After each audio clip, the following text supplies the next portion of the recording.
Halo semua, selamat datang di Kahara Channel. Apa kabar kalian semua? Semoga dalam keadaan baik-baik saja ya.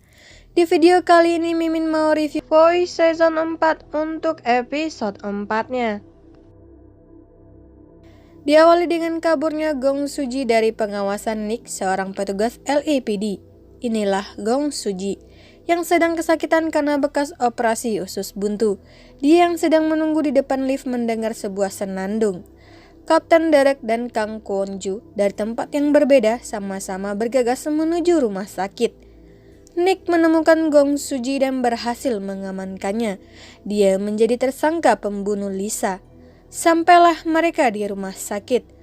Kang Kwon-ju mendengar suara Kapten Do dan dia ingin memeriksanya. Di saat itu Kang Kwon-ju terbayang seorang anak kecil yang berlari dan suara elang yang terasa begitu nyata baginya. Dan di ruangan tersebut juga ada wanita jadi-jadian ini. Gong Suji diinterogasi oleh para polisi. Karena takut kelakuannya akan ketahuan, meminta mereka untuk tidak menuntutnya nanti. Dan akhirnya dia buka suara mengatakan kalau ada pesta ulang tahun dan mereka minum Adgel untuk melepaskan stres ala remajanya dan tidak berhubungan dengan pembunuhan tersebut dengan menunjukkan sebuah foto. Kapten Derek Jo memeriksa tangannya dan dia tidak memiliki tato yang dimaksud oleh Lisa. Kang Kwon-ju meninggalkan kartu nama kepada Gong Suji. Kapten Derek mengetahui kalau Kang Kwon-ju mengalami panik. Dia ingin Kang Kwon-ju memeriksa diri ke dokter agar dia bisa menangkap pelakunya nanti.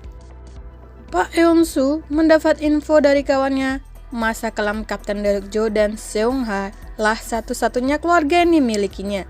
Mereka membutuhkan seseorang di lapangan yang memahami Pulau Vimo. Dan Pak Eun-soo menyarankan Sim Dae-sik karena dia tinggal di Pulau Vimo ini. Kang Kwon-ju berniat akan menemuinya. Kapten Derek Jo memeriksa kasus pembunuhan adiknya dan membayangkan bagaimana adegan demi adegan yang terjadi. Dan adiknya yang melihat tato yang sama dengan tato si pembunuh ibunya. Kapten Derek menerima sebuah surat yang sengaja ditulis Seung-ha untuk kakaknya yang isinya dia mencari ayahnya dan ada DNA yang mirip dengannya. Mulailah tim Golden Time di bawah pimpinan Kang Kwon-ju di Pulau Vimo.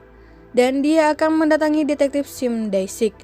Han Won-ju dari keamanan publik yang mempunyai keahlian penyelidikan kejahatan siber ingin bergabung di Golden Time. Bahkan dia membuat sebuah halaman penggemar tim Golden Time.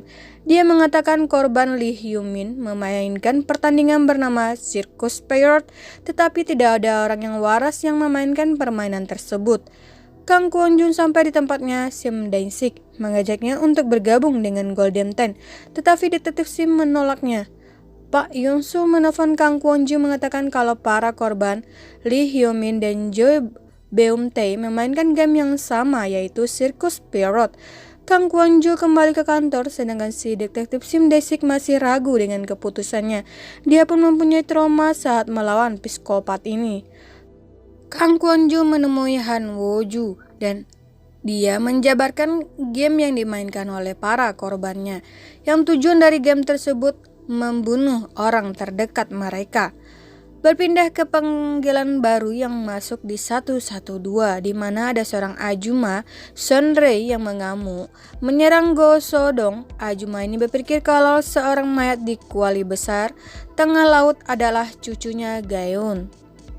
Dan bapak ini seorang kepala desa bernama Go Sodong, dituduh membunuh cucunya. Tim Zero pun bergerak ke lokasi mereka. Ajuma yang menelpon menceritakan kalau kepala desanya ingin menjual laut tempat mereka para Haenyeo bekerja. Lalu Sunri mencoba menghalangi niat kepala desanya. Mulailah mereka bekerja ke dalam laut. Di sanalah Ajuma ini menemukan mayat seorang perempuan dan melaporkan kepada mereka. Karena ikat rambut yang ditemukan adalah milik Gaeun, neneknya pun mencoba membuka kuali ini tapi tidak bisa.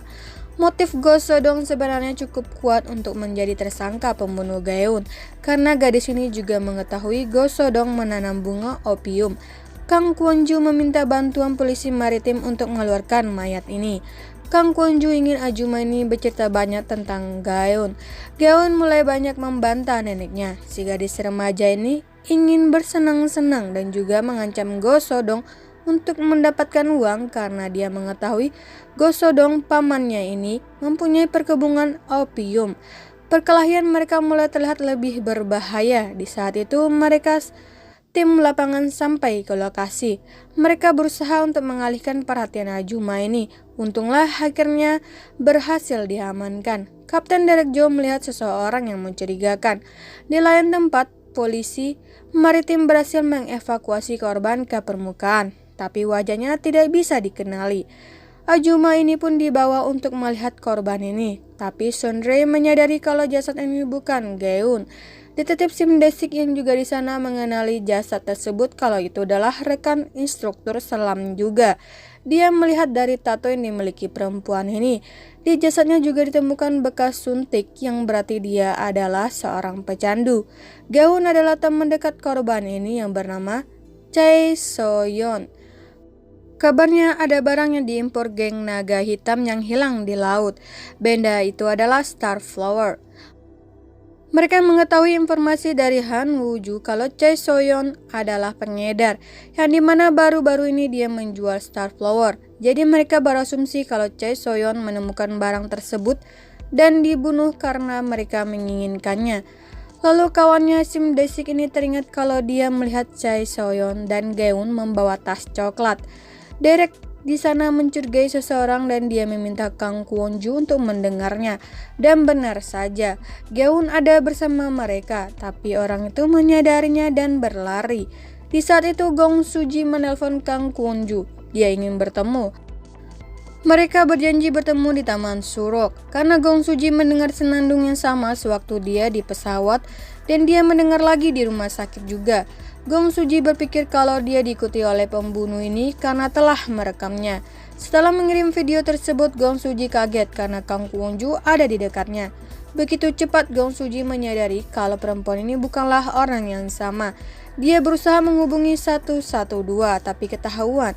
Ternyata dia adalah seorang laki-laki yang berpenampilan seperti Kang Kwon-ju. Dan langsung dia menyentik Gong Suji. Kang Kwon-ju merasa sesuatu yang tidak beres, berniat datang ke rumah sakit. Di lain tempat, Derek Joe mencoba menangkap laki-laki ini. Oke deh, Voice Season 4 Judgment Hours episode 4 sekian dulu.